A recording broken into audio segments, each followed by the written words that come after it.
Na askofu mkuu wa kanisa Katoliki la jimbo la Mombasa, Martin Kivuva, ametoa wito kwa serikali ya Kenya Kwanza kuzingatia maslahi ya wananchi.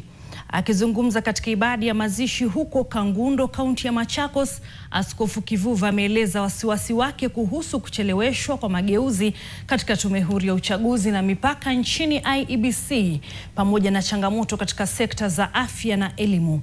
Mwanahabari wetu Victor Ngaroya anatueleza zaidi.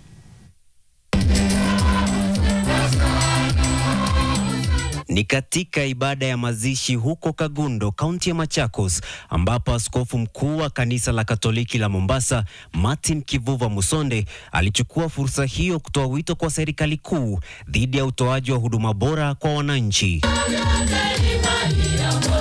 Askofu Kivuva alieleza kwa wasiwasi kuhusu ucheleweshwaji wa mageuzi katika tume huru ya uchaguzi na mipakani ya IEBC na matatizo yanayoikumba sekta ya afya, hususan mamlaka ya afya ya kijamii SHA, pamoja na changamoto katika sekta ya elimu.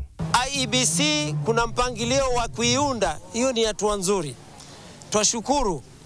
Kuna mambo mengi bado ambayo tunayatazamia yakamilike, kwa mfano haya mambo ya SHA, haya mambo ya elimu, haya mambo ya kwa ujumla kitengo cha afya.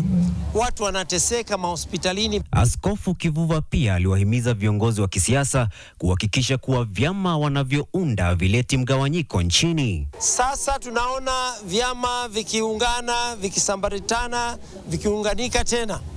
So mwananchi, tega macho, tega masikio.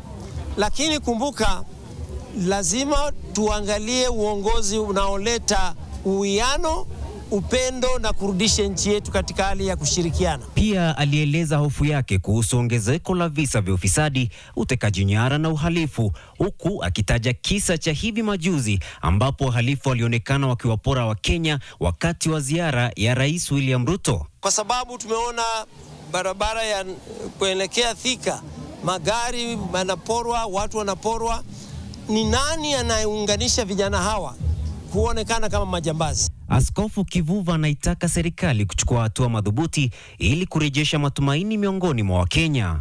Victor Ngaroya, NTV.